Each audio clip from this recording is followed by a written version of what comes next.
Greetings, I'm Helen Moriarty.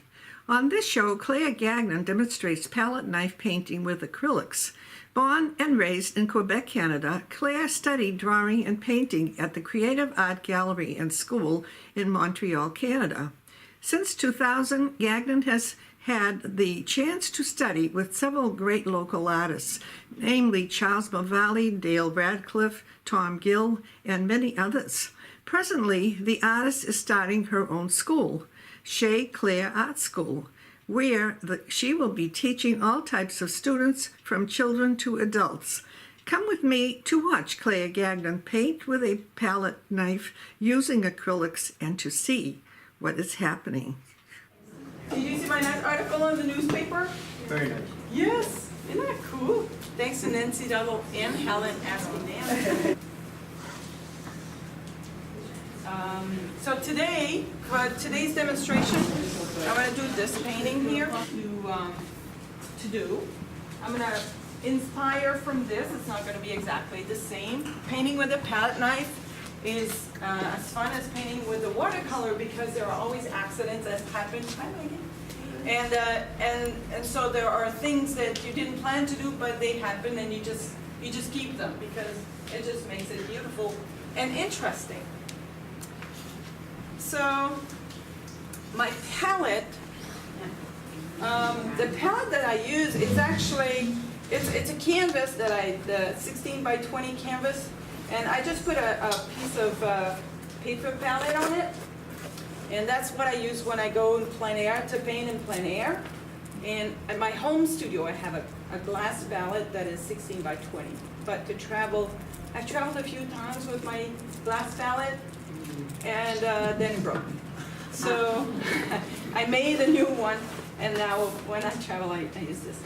So my palette, as you can see, I have the primary colors in white, have titanium white, and I have like a lemon yellow, Canyon medium yellow, and then this is Canyon medium red, this is alizarin crimson, and this is ultramarine blue and cobalt blue. And when I do the classes that I do initiation to painting, where people come and paint along with me for 2 hours, and they paint with a palette knife on a 9 by 12. Then I only give them 3 colors plus white. So I only give them the yellow, 1 red, and 1 blue. So 1 yellow, 1 red, 1 blue, and the white. And all of these were painted with those 4 colors. But since I'm doing demonstration, I can allow myself to do a little extra, right? Okay, so palette knife. For a large canvas like this, I like to use the big one to cover a lot of the canvas. But for detail work, I like to use this scoopy kind of shaped palette knife. And the students in my class, they use the plastic ones like this. I use these also when I do it. All right. There are 3 important techniques that I use, that I teach, to do the paintings. And I'm going to start with a very simple. Sometimes I like to hold my palette, and this is another reason why this is very light, so it's nice. I'm sorry, you guys, I will not be able to see you all the time. Those that are behind there, I hope you can see the canvas. So I'm just going to mix some yellow with some red to make a nice orange color. And when I don't completely mix it, but then I just take it like this. And I'm just going to show you how easy it is to make lines. So you can make thin lines. The lines are usually, never completely full, completely even. You can do a curved line like this.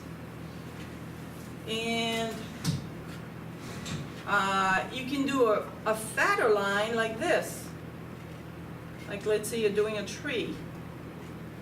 And then you can just go on the other side to make it even on the other side like this. So in either case, when painting with a palette knife, one should not expect to have a full even line like when you're painting with the brush. But that's the beauty about it. It makes it interesting because when you look in nature and you're painting trees and even the water, like the shore of the lake or the river, it's never a straight line. There's always accidents, little rocks, little pebbles, some grass. So this is why it's interesting to paint with a palette knife, and that's why I like it. The other reason that I like painting with a palette knife is because it forces me not to be completely realistic. So this is one of the methods, is to do lines. Another method is, it actually takes more, I'm going to put more paint to do this one. So this is it's a very important method that I use. It's called frosting the cake. And so it's just to layer on the canvas very thickly the paint. So when doing this, you need to go and put it on and don't touch it anymore. So what's interesting is that it makes these accidents, that's where it's not completely even, and I like that. So that's another method that I use all the time. I mean, you should Google that. That's a very important painting technique, you'll see. Now, the other method doesn't require a whole lot of paint, and it's called buttering the toast. There's nothing funny about that. I'm telling you, it's a true technique. So buttering the toast is like you go like this, and you can just, this way you can cover a lot, very thinly. And the great thing about this is that because this is all acrylic paint, it's gonna dry very quickly. I have a little bit of white to it.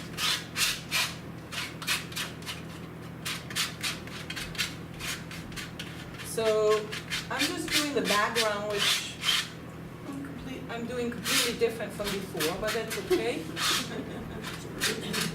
And I can even put a little touch of blue in this. Makes it interesting.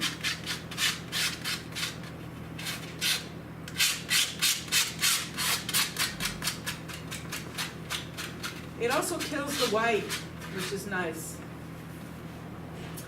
As I'm coming down, I guess I need to put a little bit more yellow with some blue mixed in. And as you can see, I don't completely my palette. I like to have the accidents happen. So if I want to do like a very specific color, then I would need to mix it on my palette. But I don't need to, because I'm improvising a little bit. I'm sorry? Do you have a question? No, I was asking my friend.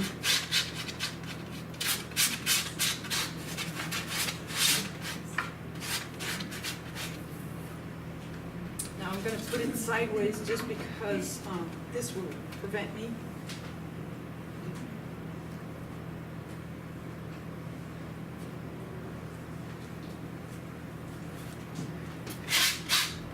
Ooh, it's a nice blue.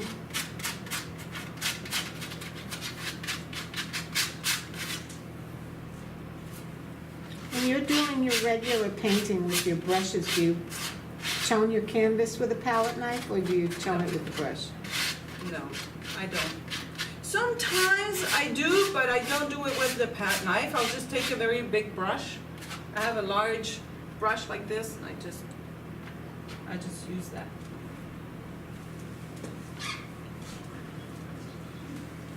you like that your canvas has a lot of movement to it while you're layering on that paint?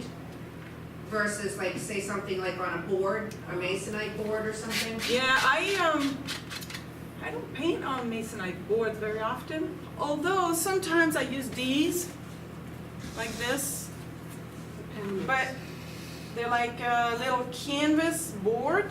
So it's a canvas pasted on a piece of, I guess it's cardboard.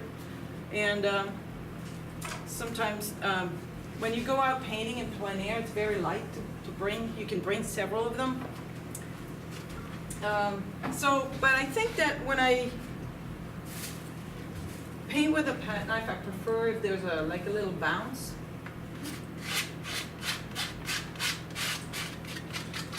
Now I'm getting this nice purple down here.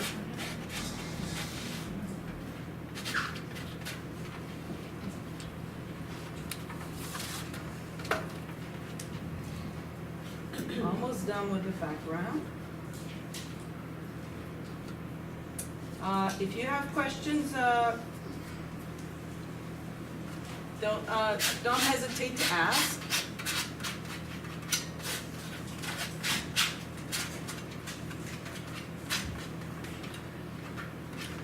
So I need to say that this nice grayish color that I have here down here at the bottom is a color that I learned from Donna Berger. Where is she? She's back there, yeah. So I was painting with all these oranges, and she was going like with these great grays. Like, wow, that is such a cool color. I'm gonna try it. So I tried it for one of my. So now I'm completely cleaning my my palette knife, and I think maybe I should put it like this. And this way, the stems are going to be down here in the orange. It will pop, and my flower, it's a little light, but I think we're gonna make it work. Nice. And then we have the big petal in the middle. It is it's pointing like over here somehow.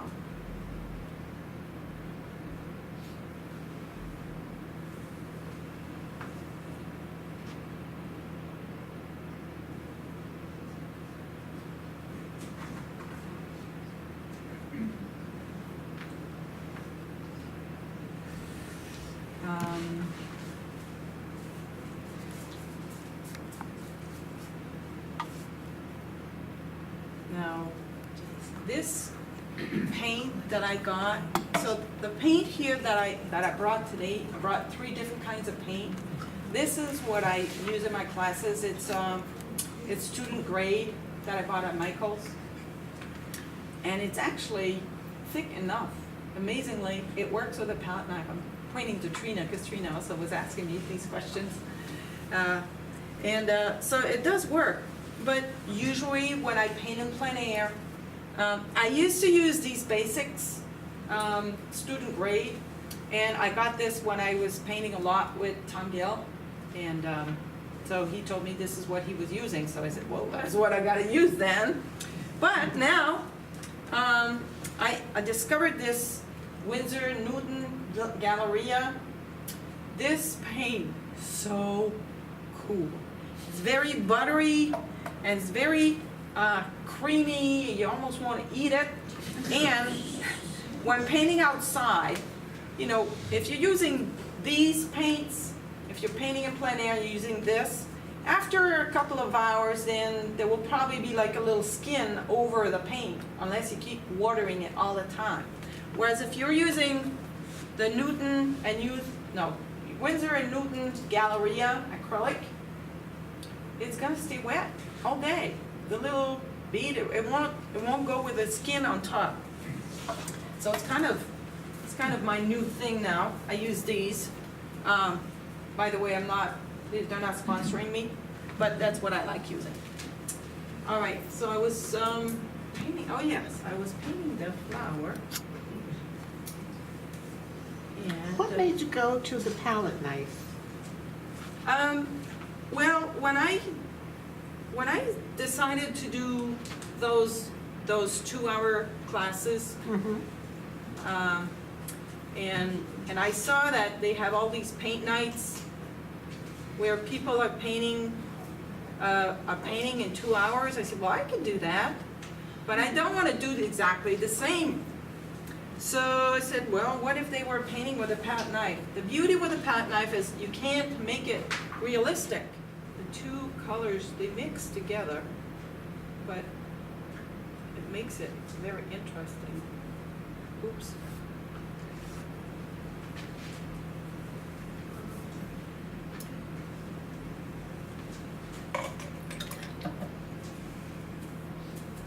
One thing that I realized is that painting with a palette knife requires a lot of scud towels. A lot of scud towels. Paper towels. Paper towels. Okay, paper towels.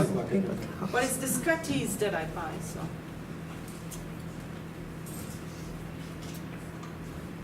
And sometimes it happens that paint goes where it's not supposed to go, but that's okay. You gotta make do with all the accidents that's happened. Now I'm gonna do the bottom of the flower. So it's easier to just turn it around and go like this. So it's the same petal. So I'm just taking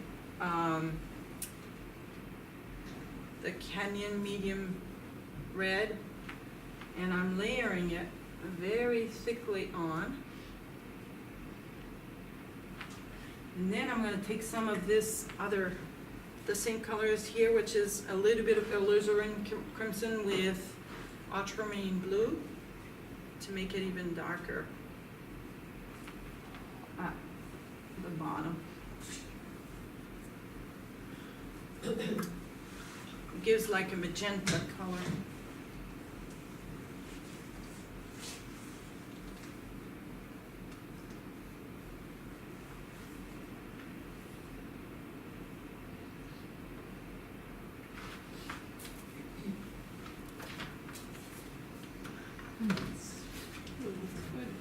So everything, I mean, I could never have planned to do it exactly like this. It just happened. But it looks okay. Yeah, it does. It looks okay. There's a little hole here in the middle that's kind of funny looking. So maybe I'll just help it a little bit like this. It works. Either way works. As long as you paint thick and you use the very scientific method of frosting the cake. Well, So- you gotta press hard on the canvas, right? That's what I think I would be doing, like pressing hard. Yeah, some people just have a hard time, but you have to keep in mind, you have to think this is an angel cake. And if you have an angel cake and you press hard, your cake is automatically destroyed. So as soon as you start frosting it, so that's what you have to. So you do have to have a light touch, kind of, at least. Yeah, very light, except when you're buttering the toast, like when I did the, see, and the reason I did that is because, see, it's all dry now, I could paint over it easily. All right, now, this one here. So the great thing with this paper palette is that when it dries up, you can just spray it like this and clean it. Because usually I have a larger palette in my studio, this is a little smaller. But with a paper palette, you can actually clean it and reuse it several times before it actually is no longer good. So this is the paper palette. This is what I put in my easel that I bring outside. And I can reuse the paper palette several times before I have to throw it out. Almost as good as new. Usually put a little bit of red. in the green, makes it more lively. All right, oh, okay, so this is upside down. All right, so I'm gonna have them like they're together in a vase. I'm gonna have them come together.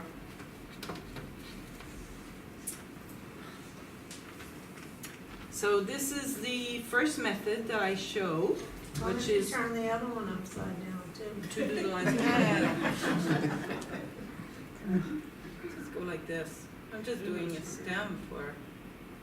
As I'm coming down, I'm putting my palette knife more and more flat so that the more and more paint can come on the canvas. So that's one. Now adding the other yellow, just so that it's more interesting for the other stem.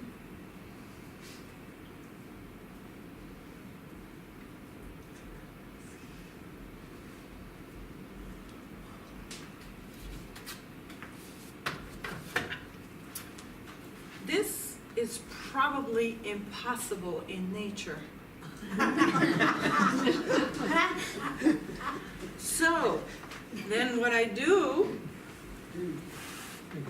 is, Why didn't you take the paper towel and rub it off? well, actually, there's a lot of thickness here, so I don't rub it off, I just scrape it off. And then it will completely dry. It's a little, Sorry. it's a leaf on the other one. Claire, is it possible that you could wipe it off with a wet paper towel? Yeah, I was gonna actually use a bit of water with my brush. Oh, it's the. There. All right. It works. Either way works. As long as you paint thick and you use the very scientific method of frosting the cake.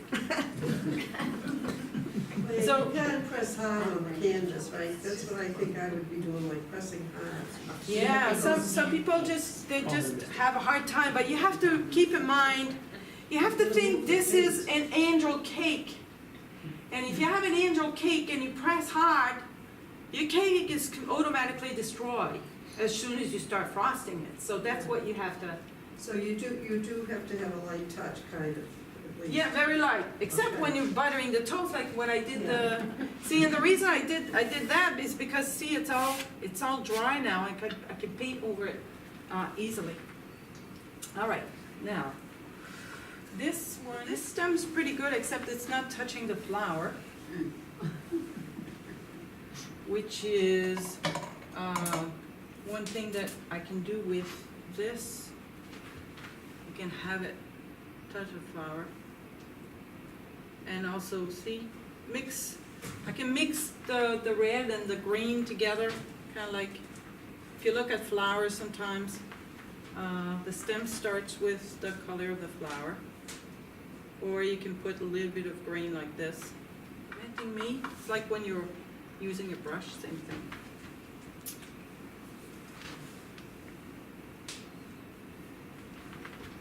Right, so now I'm gonna attach the flower to the stem. It's important. There, because it's still wet, it blends together very well. And of course, there's always light.